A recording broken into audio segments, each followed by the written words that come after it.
Merci mesdames et messieurs de nous choisir sur Golgotha Télévision. Bienvenue à votre émission Thermomètre, une émission qui mesure la température de plusieurs partis politiques qui œuvrent en République démocratique du Congo, pourquoi pas les regroupements politiques, y compris les ASBEL. Mesdames et messieurs, aujourd'hui j'ai le grand plaisir de recevoir pour vous sur ces plateaux Monsieur Jean-Marie Liessé. Il est secrétaire général adjoint du parti politique Nouvel Élan, parti cher à l'ancien Premier ministre de la République démocratique du Congo, Adolphe Muzitu, à qui nous disons bienvenue dans cette émission, Monsieur Jean-Marie Liessé. Merci. Je rappelle que vous êtes secrétaire général du parti politique Nouvel Élan. J'aimerais un peu savoir l'avis d'une manière générale de votre parti politique Nouvel Élan. Bien, je vous remercie pour l'invitation, surtout pour l'occasion que vous m'offrez de parler au public du Katanga. Peut-être c'est une première fois que nous puissions prendre parole pour expliquer à ceux qui nous suivent et aux compatriotes de cette grande province c'est quoi le Nouvel Élan. En fait, le Nouvel Élan, c'est un parti politique créé par M. Adolphe Muzitu depuis 2019. C'est un jeune parti, mais il est assis. Ça fait 4 ans qu'il existe. Et pendant les 4 années, nous avons travaillé au début un peu dans le silence. Pourquoi? Parce que nous devrions, dans un premier temps, consolider l'implantation sur le terrain. C'était la phase d'implantation et d'acquisition des sièges. Et c'est ce qui fait que les 2 premières années, nous étions en train de nous implanter tout doucement à travers les pays et en même temps d'acquérir les sièges qui nous serviront de liens de travail. Et c'est le boulot qui a été fait pendant les 2 premières années. Et donc ce travail-là a abouti réellement à une implantation effective sur le terrain, ce qui fait que nous sommes implantés dans toute la République démocratique du Congo, dans toutes les provinces. Toutes les provinces. Nous sommes implantés dans toutes les provinces et dans chacune des provinces, les partis ont ses propres sièges où nos camarades se laissent régulièrement pour traiter la vie du parti et la vie de la République démocratique du Congo. Ses propres sièges? Oui. Vous ne louez pas? Nous ne louons pas, en tout cas à ma connaissance. Nous avons pour le moment 60 sièges que nous avons acquis au fonds propre grâce à la contribution des militants et des militantes du parti. Et ceci voudrait dire que le parti a une grande vision pour en fait se préparer pour diriger le Congo demain. Parce qu'en fait, on ne peut pas prétendre diriger le pays si on n'a pas un cadre favorable pour travailler. Et donc, les hommes ne peuvent réfléchir que dans un environnement sain et favorable. Ce n'est pas sous un bois où on peut réfléchir pour les questions qui concernent la République, mais c'est dans un cadre vraiment confortable, raison pour laquelle nous nous sommes décidés d'acquérir ces sièges-là à toute la République démocratique du Congo pour que nos amis et nos camarades du parti aient la possibilité de travailler et de réfléchir correctement. Merci beaucoup, monsieur le secrétaire général adjoint, monsieur Jean-Marie Liessé. Lorsqu'on parle du parti politique Nouvel Élan, on parle que c'est un parti politique. Vous avez même un slogan, vous dites que c'est une grande université populaire. Oui. Quelle offre politique vous offrez à tous les Congolais? Oui, alors je reviens d'abord par rapport à l'université populaire. Oui. C'est que nous, c'est vraiment un cadre de réflexion de la rationalité. La rationalité. Vous êtes trop rationnel, surtout avec même certaines tribunes populaires réalisées par votre autorité morale, Adolphe Muzitu. Parfois, on est incompris parce que le public n'est pas habitué à la réflexion. Même dans la classe politique, beaucoup d'hommes politiques congolais ne sont pas habitués à la réflexion. Mais nous avons amené une nouvelle donne dans la classe politique congolaise. C'est de la réflexion. Et donc, l'université populaire, c'est une branche, n'est-ce pas, dans le parti politique Nouvel Élan. Cette branche-là a pour mission d'éveiller la conscience des Congolais, de proposer des thématiques de réflexion à partager avec la population et avec la jeunesse, ou bref, avec les masses laborieuses. C'est une branche de Nouvel Élan. Alors, pour nous, au niveau de Nouvel Élan, oui. L'offre politique est en cours d'élaboration. Mais vous attendez les congrès. Hein? Oui, je dirais que cette offre politique-là se résume autour de 3 ou 4 principaux axes. Le premier axe, ce sera d'abord dans les grands travaux. Ce sera le premier axe. Le second pourra être la titrisation des terres. Vous savez qu'il y a beaucoup de conflits. Ça revient souvent dans les bouches de certains militants, certains cas du parti politique Nouvelle est là. L'appropriation des terres. Oui. Je vais y revenir. Oui. Et le prochain, ce sera probablement de donner au Congo un budget, dans les 30 ans qui suivent, de donner un budget, que le Congo soit doté d'un budget consistant qui est au-delà de 30 milliards de dollars. Comme ça, les PIB devraient tripler en l'espace de 10 ans. Ça, c'est la mission que nous avons au niveau des nouvelles là. Mais pour le moment, l'offre politique est en cours d'élaboration. En cours d'élaboration. Déjà, je peux esquisser une thématique ou un axe stratégique, c'est celui de la titrisation des terres. Okay. Vous savez qu'à travers les pays, maintenant, il y a beaucoup de conflits liés à la terre. Il y a des conflits dans le Nord Kivu. Nous avons aussi le Kwamoutou ici. Au Kwamoutou, dans les Maïndombe, dans les plateaux de Bateke, dans la province du Kwango. Dans la province de la Tchopo aussi, il y a des conflits pareils. Alors, pourquoi nous voulons que les terres soient titrisées? C'est pour que nos communautés locales ne perdent pas leurs terres. Parce que si nous ne voulons pas l'air et le bon, la plus grande guerre que nous allons vivre ici dans notre pays, ce sera celle liée aux terres. Raison pour laquelle, une fois que le nouvel élan est au pouvoir, même en coalition, c'est une réforme que nous allons nous prioriser. C'est là que vous allez commencer. Nous allons commencer par là. Ou pas par là, mais c'est parmi les réformes prioritaires. Parmi les réformes prioritaires. Et déjà, au niveau du parti, nous nous préparons à initier cette réforme-là quand nous serons au pouvoir. Ceci voudrait dire quoi? Ceci voudrait dire que nous allons faire une part des choses entre les terres qui appartiennent, ou entre les terres coutumières et les terres de l'État. Et les terres coutumières ne sont pas des terres qu'il faudrait vendre. Ce sont des terres, si quelqu'un voudrait venir investir chez nous, n'est-ce pas?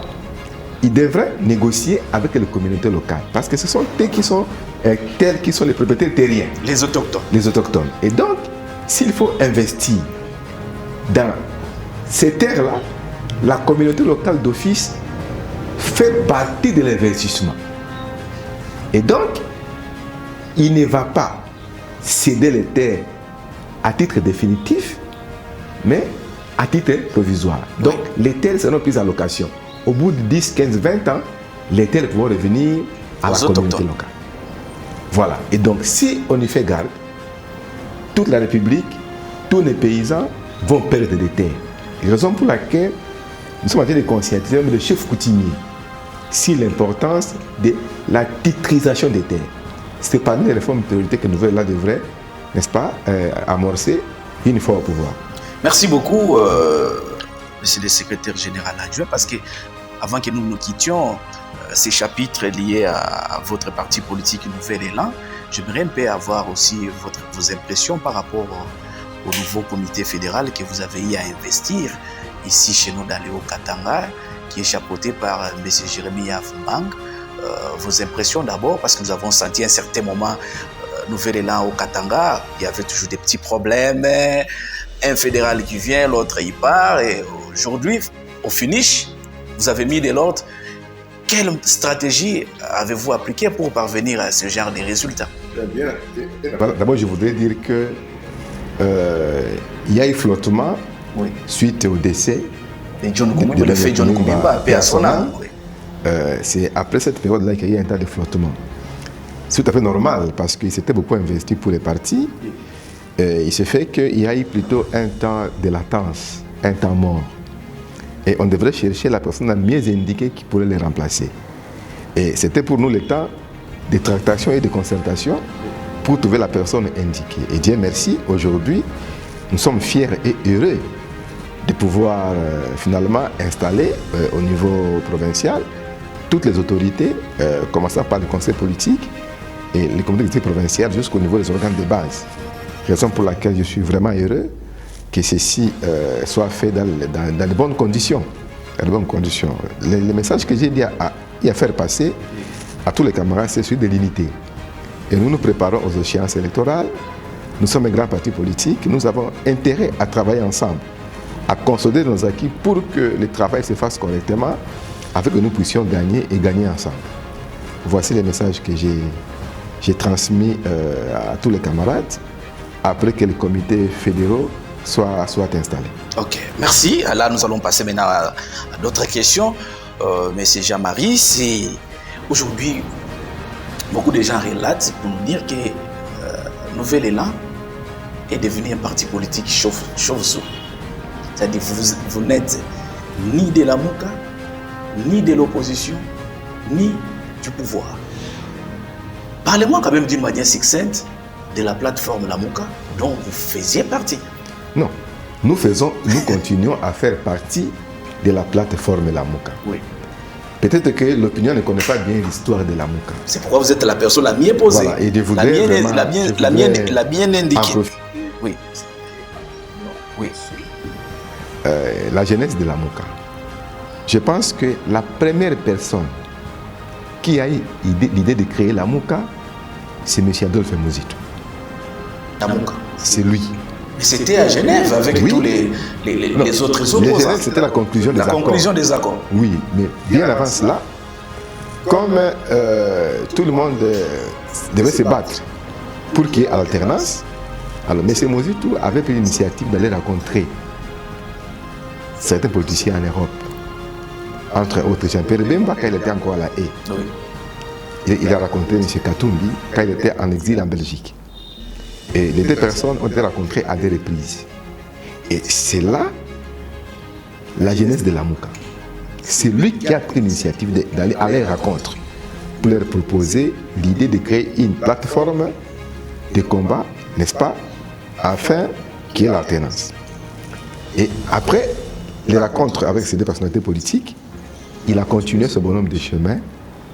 Il a pris langue avec M. Félix Tshisekedi, avec Moussania Mouissi, avec Matungulu, avec Kamere, et puis avec M. Fayoulou. Ça, c'est la jeunesse de La Mouka. Et donc, notre leader est la personne la mieux indiquée qui puisse vous parler. C'est-à-dire la paternité de La Mouka revient à Adolphe Muzito. Non, ce n'est pas la paternité. Oui, l'idée. On ne voudrait pas nous approprier de quelque chose qui ne nous appartient pas. Parce qu'en fait, il y avait un besoin. C'était le besoin de l'alternance. Il avait pris l'initiative d'aller rencontrer ses collègues. Mais en fait, les besoins venaient de qui? Les besoins venaient de la population qui avait estimé la nécessité qu'il y ait alternance. Qui avait estimé qu'il fallait qu'il y ait alternance. Raison pour laquelle il avait pris l'initiative d'aller rencontrer ses collègues. Ça, c'est du point de vue genèse. Et maintenant, quand La Mouka a été créée, comme plateforme, c'était tout simplement de faire partir Kabila et de le remplacer par quelqu'un de La Mouka. Mais il n'y avait pas un objectif bien clair, bien établi. Il n'y en avait pas. Raison pour laquelle, quand ils ont été à Genève, il y a eu un candidat commun sans un programme commun. Ils sont partis comme ça, vaille que vaille.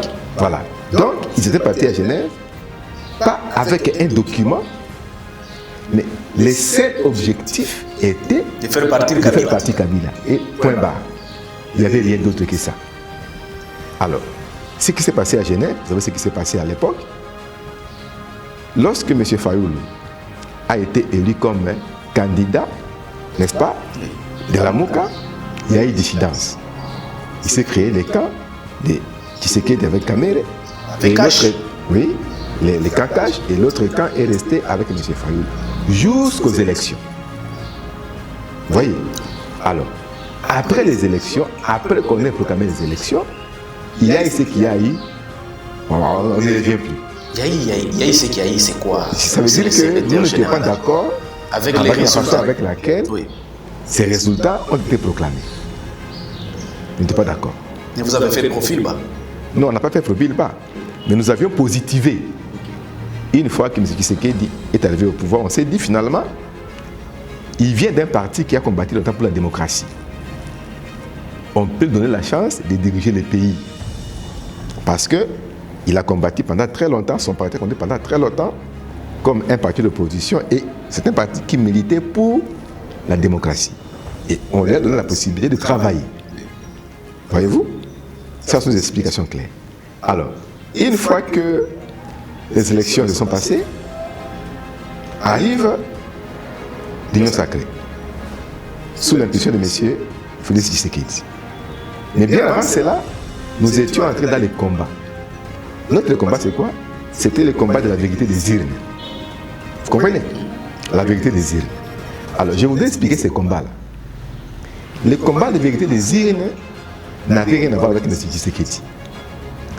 Les gens ne comprenaient pas ça très bien. Alors maintenant, je vais expliquer. Là, vous relevez, ça serait un scoop pour nous. La vérité des urnes voudrait dire quoi? Oui. Voudrait dire qu'il y ait de bonnes élections pour que l'expérience de 2018 ne se répète plus. C'est ça les combats. C'est ça la vérité des urnes. Et c'est un combat pas sur un seul jour, mais c'est un combat dans les temps. C'est le combat de tout Congolais. Quelle que soit votre tendance politique, il concerne et l'opposition, et le pouvoir, et la société civile. Parce qu'au finish, nous devrions un jour avoir de bonnes élections pour qu'il y ait la légitimité. En fait, la légitimité vient de la population. Okay. Voyez-vous? Et notre combat est celui-là. Et maintenant, nous qui sommes restés... de la Mouka. De la Mouka. Et maintenant, nous qui sommes restés à deux, Essidé et Nouvel-Élan, il y a eu une différence d'approche entre nous et Essidé. Pour nous, le Nouvel-Élan n'était pas une plateforme électorale. C'était une plateforme de résistance. La Mouka. La Mouka. De résistance pour réclamer quoi? La vérité des urnes, pour réclamer une CENI indépendante et consensuelle et pour réclamer les réformes institutionnelles. Voilà l'essence. C'est entre Fayoulou et Adolphe Muzito. Oui, comme je l'ai dit, oui. Il y a une différence d'approche. Oui. Pour nos amis de l'ECD, et ils croyaient que le nouvel était une plateforme électorale. Oh. Pour nous, non, ce n'était pas encore le moment. Oui. On était dans une phase de lutte pour la vérité des urnes, telle que j'ai expliqué, lutte pour une CENI indépendante et consensuelle, Okay. Lutte pour une loi électorale consensuelle et lutte pour les réformes institutionnelles et politiques consensuelles. C'était ça pour nous et c'est ça pour nous l'essence que nous avons donnée à la Mouka. Et avec nos amis de l'ECD, on ne s'est pas mis d'accord. Et vous voulez quoi finalement? Et ils estiment que oui. La Mouka leur appartient. Non. Pour nous, la Mouka appartient au peuple. Et non aux individus. Et non aux individus. La Mouka n'appartient ni à Tshisekedi, ni à Muzito, ni à Bemba, ni à Kamere, ni à Fayoulou. La Mouka appartient au peuple. Au peuple. Alors, raison pour laquelle nous on s'est dit qu'ils n'avaient pas le droit de nous chasser de la Mouka parce que c'était une tricherie. Dans quel sens? Nous avons estimé que la Mouka étant une plateforme de résistance, nous devions résister et lutter pour obtenir les réformes. Alors, d'où est venu le problème? Le problème est venu lorsqu'il a tenu son congrès à Kisangani. Pour lui, il a estimé qu'il était candidat de la Mouka et que nous, vous devez suivre son chemin. Suivre derrière. Non, c'est dit non. On n'a pas la même approche que vous. Oui. Vous allez citer par la caméra. Voilà, même approche que vous. Oui. Et donc, de là est partie la dissension. Alors, il a, le 31 mars, je pense, signé un communiqué comme quoi nous avions écrit, à date du 22 novembre, je pense, que nous avions quitté la Mouka. Oui. Et je voudrais éclairer l'opinion. Éclairer l'opinion, c'est tout le public le choix. La lettre qu'il évoque là n'a jamais existé, et je l'ai dit à toute sincérité, s'il la possède, il n'a qu'à nous la prouver. Et nous la montrer. Nous n'avons jamais écrit à cette date-là. Et c'est un gros mensonge. Et donc, il s'est arrangé quelques jours avant la passation du pouvoir pour passer les flambeaux des nouvelles et de la Mouka à notre ami Kalele, ce qui n'est pas correct. Et donc, nous continuons à faire partie de la Mouka. C'est-à-dire aujourd'hui, on peut dire que nous avons la plateforme la Mouka, c'est un serpent en tête. Ce n'est pas un serpent en tête, parce que nous sommes dans la légalité. Vous êtes dans la légalité. Il était dit que la Mouka n'était plus constituée de deux individus, mais après la réforme de son statut, c'était maintenant les partis politiques qui sont membres de la Mouka et non les individus. Après que les CID aient pris la tête du président pendant 6 mois, il revenait maintenant aux nouvelles là de récupérer la tête de la Mouka. C'était une passation rotative de ces flambeaux. Alors, nous sommes en train de chiter avec notre émission, monsieur le secrétaire général adjoint.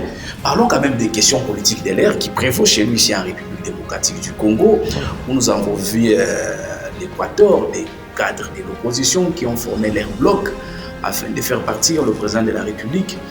Félix-Antoine Tshisekedi Tshilombo, lors des élections du 20 décembre prévues selon le calendrier électoral.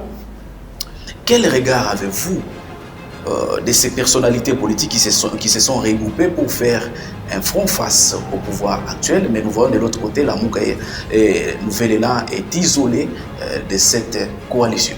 Non, nous ne sommes pas isolés, parce que jusque-là, ce n'est même pas une coalition. Ce n'est pas une coalition. C'est un groupe de personnes qui sont réunies. Mais ils se disent qu'ils sont déjà dans la coalition. Non, je ne pense pas qu'ils sont en train de mener un combat commun. Ils ont fait une déclaration à Lubumbashi où nous sommes avec vous. Oui. Ils sont allés à Kinshasa. Ils ont mené des actions concrètes. Ils sont en train de crier au fort pour qu'il y ait ce que vous avez évoqué, les consensuels au niveau de la centrale électorale nationale indépendante. Oui, ils ont la liberté de se réunir comme acteurs politiques. Et cela ne nous engage pas. Parce que nous, au niveau de Nouvelle-Élan, nous avons une approche. Une approche qui tourne autour des projets de société. Alors, nos amis qui se sont réunis à Lubumbashi, qui continuent à se réunir à Kinshasa aussi, ça c'est de leur droit. Mais nous, au niveau de Nouvelle-Élan, nous avions estimé que nous devions rester en dehors des institutions. Toujours. Des institutions. Et notre leader a tenu parole jusqu'au bout, jusqu'au moment où il a été invadé du Parlement. Nous sommes dit que nous ne devons pas aller cautionner, n'est-ce pas, la non-légitimité. Raison pour laquelle nous sommes restés dehors. Mais ces amis-là, avec qui nous étions dans la Mouka, tous ont participé presque à la création de l'Union sacrée. Comment ça? Oui, parce que les députés d'Ensemble pour la République ont participé à la création de l'Union sacrée. Et nous étions contre cela. Nous étions contre cela. Nous avions estimé qu'il n'était pas question pour nous de suivre cette voie-là, parce que nous savions que cette voie-là n'allait pas donner quelque chose de consistant. Raison pour laquelle, au stade actuel, nous ne pourrions pas nous associer à ces blocs-là, parce que l'objectif défini n'est pas clair. Il n'est pas clair. L'objectif ne serait pas de faire partie de Tshisekedi. Mais l'objectif pour nous serait de nous attendre autour d'un programme commun, alternatif à celui de l'Union sacrée portée par Tshisekedi. Là, c'est la réflexion du Nouvelle-Élan. Ça, c'est pour nous, Nouvelle-Élan. Oui. Nous estimons que nous pourrions nous retrouver pour discuter d'abord du programme. Parce que depuis son centre, nous sommes habitués aux protestations, aux contestations, aux marches et ainsi de suite. Vous voulez changer la donne? Sans que nous puissions proposer à la population une alternative. Sans que nous puissions amener à la population un programme alternatif et auprès de laquelle nous pourrions solliciter la légitimité. Parce que c'est en fait le peuple qui a la légitimité. Mais cette légitimité-là ne peut être obtenue auprès de ce même peuple-là si nous lui apportons un programme alternatif à celui du pouvoir. Okay. Raison pour laquelle Nouvelle-Élan est dans cette logique-là. Ok. Et donc, pour nous, il n'est pas question d'adhérer à un bloc X ou Y sans que nous puissions mettre en exergue l'aspect offre politique, l'aspect programme. Bref, Oui. nous voulons dire quoi? Nous voulons dire que pour nous, C'est un bloc qui n'a pas de l'avenir. non, ça, je ne pourrais pas dire cela. Je ne pourrais pas dire cela, mais pas de dire cela. Mais pour nous, je vous ai expliqué clairement notre approche. Ok. Alors, que les gens disent que nous sommes ni à gauche ni à droite. Non, nous sommes un parti qui doit s'affirmer comme parti politique. Nous devons nous affirmer avec une vision et un programme clair. Ok. C'est seulement après que nous puissions voir comment entrer ou créer une coalition, soit électorale, soit politique, Ok. avec une plateforme. Merci beaucoup. Parlons quand même un peu du fichier électoral Oui. qui crée une controverse au sein de l'opinion. La CENCO n'est pas d'accord avec l'audit du fichier électoral tel que ça a été fait par les experts externes. En même temps aussi l'opposition, lorsque je parle de l'opposition, je parle de Séquator, Moïse Katumbi, Martin Fayoulou, Délice Sanga, ainsi que Martin, qu'est-ce que je vais dire, Matata Pogno Mapon, ne sont pas d'accord avec ces fichiers électoraux tels que définis par la CENI.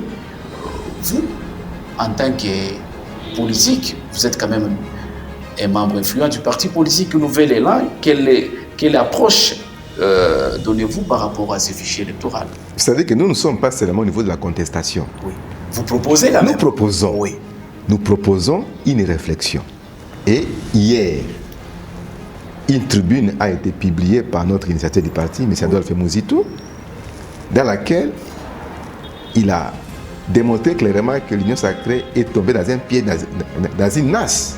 Ah bon? Pourquoi? Parce que critiquer, marcher, c'est bien beau. Mais vous proposez quoi? L'Union sacrée et l'opposition. Toute l'opposition, Oui. excepté Nouvel Élan. Excepté Nouvel Élan. Oui, ça je l'ai dit, hein. Ça je l'ai dit clairement, parce que nous avons relevé des choses concrètes et fondamentales. Vous avez au moins 1 minute 30 parce qu'on doit chiter Voilà. avec l'émission. Donc, Question de vous libérer aussi. Alors, nous avons constaté que Oui. ces fichiers-là étaient un fichier provisoire. Parce qu'ils ont tablé sur 43 millions, 43 millions plus de d'électeurs. 43 900 000 électeurs environ, Oui. pour 500 sièges. Mais il s'est fait que dans 3 territoires, Massis, Rutshuru oui. et Kwamut, il n'y a pas eu enrôlement. Il y a des gains d'insécurité là-bas. Alors, ils ont donné à la province du Nord Kivu 47 sièges pendant qu'ils n'ont que 3 millions environ d'enrôlés, à peu près 3 300 000 enrôlés. Oui. Voyez-vous? Et ils ont coupé des sièges dans d'autres provinces. Ce qui fait que les fichiers que nous avons aujourd'hui, c'est un fichier provisoire et trafiqué parce qu'il ne peut pas nous permettre D'aller de aux élections. convoquer Les- l'électorat au mois de juin ici, le 25 juin. Voyez-vous? Parce que la CNI a fait le calcul, n'est-ce pas, sur 500 sièges et il a donné le conseil électoral d'environ 87 000, n'est-ce pas? Oui. Environ, comme quotient de sièges. Mais il se fait qu'il y a 43 millions d'électeurs aujourd'hui, plus ou moins, 900 000. Et la CENI compte enrôler les gens dans les 3 territoires Qui reste. qui restent, ce qui fait que les quotients de sièges devraient aussi changer. Ça devait aussi changer. Et même les sièges devront bouger dans toutes les autres provinces. Ce qui fait qu'aujourd'hui, nous ne pouvons pas aller avec ces fichiers électoraux aux élections. Deuxièmement, si on estime qu'il faut aller avec...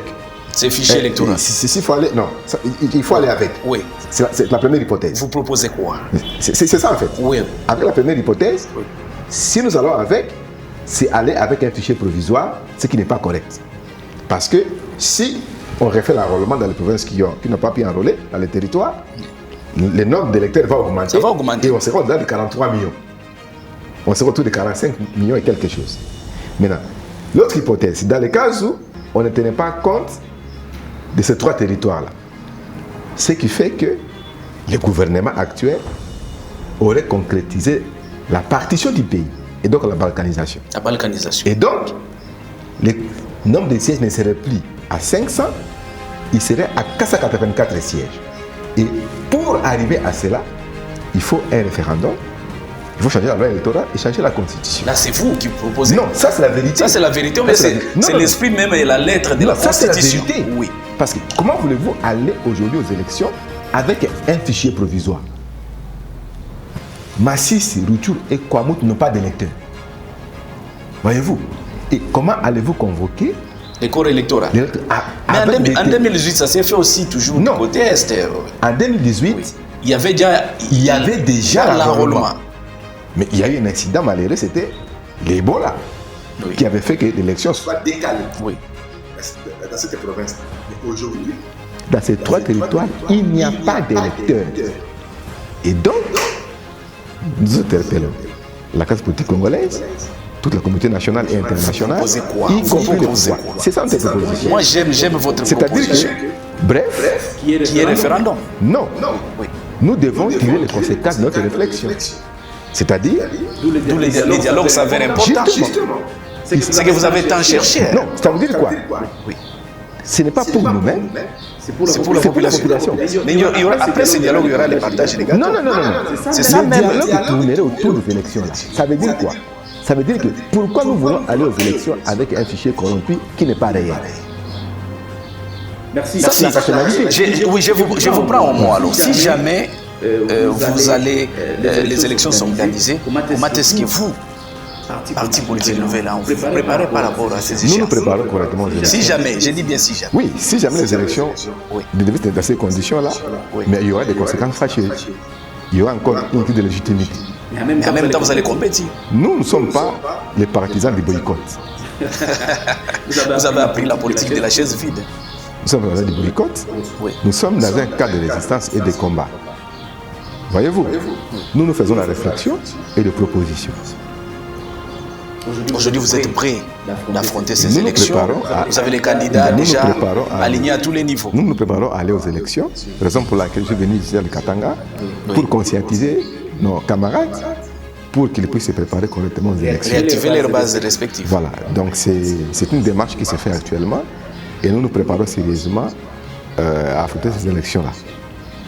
Alors, pour citer M. Jean-Marie, j'espère que vous n'avez pas encore organisé les congrès au niveau national, parce qu'on parle du niveau national, on va Kinshasa.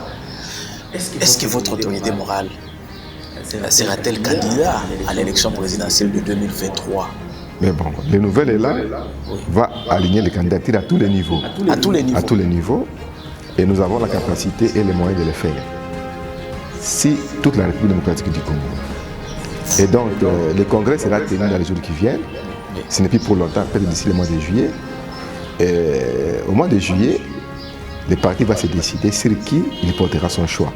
Mais je pense que notre leader est mieux placé aujourd'hui. Il n'y aura pas un seul point inscrit à l'ordre du jour. Vous dites que non, lorsqu'on vient au congrès, nous allons voter juste Adolphe Mouzitou. Nous irons au congrès d'abord pour adopter. Un congrès. Il n'est pas un congrès électif. C'est un congrès dans lequel nous allons débattre de notre politique des partis, n'est-ce pas? Qui aboutira finalement à accréditer toutes nos candidatures partant de la décision provinciale nationale et jusqu'au niveau de la présidence de la République. Et donc ce congrès-là va se tenir non seulement pour que nous puissions élire un candidat, mais c'est pour préparer notre offre politique qui sera proposée aux Congolaises et Congolais. Alors que reprochez-vous de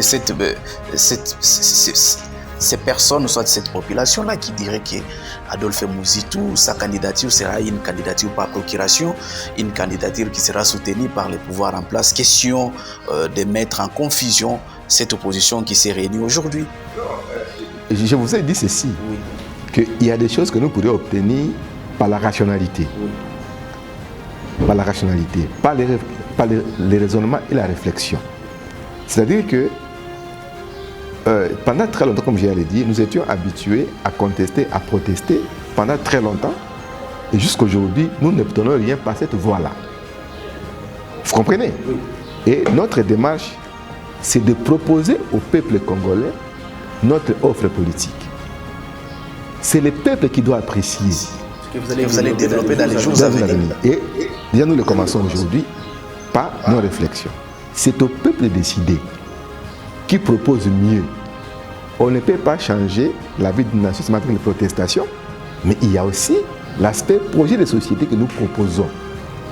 Et donc, nous travaillons avec une approche que beaucoup n'ont pas. Beaucoup sont dans l'approche contestation, protestation, mais nous sommes dans la résistance et nous proposons des alternatives. Nous, on ne peut pas se déterminer par rapport à un parti X ou Y ou par rapport à un bloc X ou Y. Nous sommes un parti politique, nous devons nous affirmer comme un parti politique d'abord. Okay. Comme parti politique. Qui a l'esprit de conquérir les pouvoirs. En fait, tout le monde devrait aller auprès du peuple pour solliciter cette légitimité auprès du peuple. Ce n'est pas par le populisme, non. On peut être populaire, mais pendant qu'on est incompétent. Mais nous voulons franchement proposer au peuple une alternative crédible. Crédible pour que le peuple lui-même se choisisse qui il voudra pour diriger le pays. Et donc, aujourd'hui, il n'est pas question pour nous d'appartenir à un bloc X ou Y, parce que sur d'autres cieux, il y a des partis politiques qui s'affirment comme partis politiques. L'ANC avec qui? Je pose la question, les MPLA avec qui? En Angola, avec personne. C'est d'abord un parti politique qui s'affirme comme parti politique et qui propose au peuple une alternative. Voilà. Ça, c'est l'essence que Nouvelle avait donné à sa résistance, à son combat. Et c'est ce que Nouvelle propose comme alternative au peuple congolais. Merci. Voilà. Merci beaucoup, messieurs les CG, général adjoint du parti politique Nouvel Élan. Je rappelle que vous êtes le secrétaire général adjoint chargé de l'administration du parti politique Nouvel Élan au niveau national. Merci quand même de nous avoir accordé ces petits moments d'échange avec vous lors de votre passage ici dans la province du Haut-Katanga, pourquoi pas dans la ville de Lubumbashi. Quel est le message que vous pouvez lancer à tous les Louchois et Louchois, pourquoi pas tous les membres du parti politique Nouvel Élan qui vous suivent à travers ces canaux? D'abord, aux Louchois et Louchois et à tous les Hauts-Katangaises et Hautes-Katangaises, je voudrais dire que les nouvelles, c'est une alternative crédible pour les pays. Nous préconisons une autre façon de gérer la République. Notre vision tourne autour d'un grand programme économique. Parce que dans notre pays, on est habitué à parler plus politique et la politique influence l'économie. Mais nous voulons renverser la tendance, que l'économie influence la politique. Si l'économie influence la politique, nous serons un pays, un Congo fort.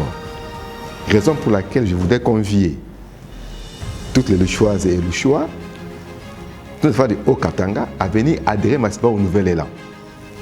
Nous sommes un parti qui s'affirme, qui travaille, qui propose une alternative crédible pour le peuple. Et donc, je vous convie tous à venir rejoindre vos amis qui sont au niveau du parti ici à Lubumbashi, de travailler avec eux, afin que nous puissions doter à notre pays d'un programme social et économique fort et crédible.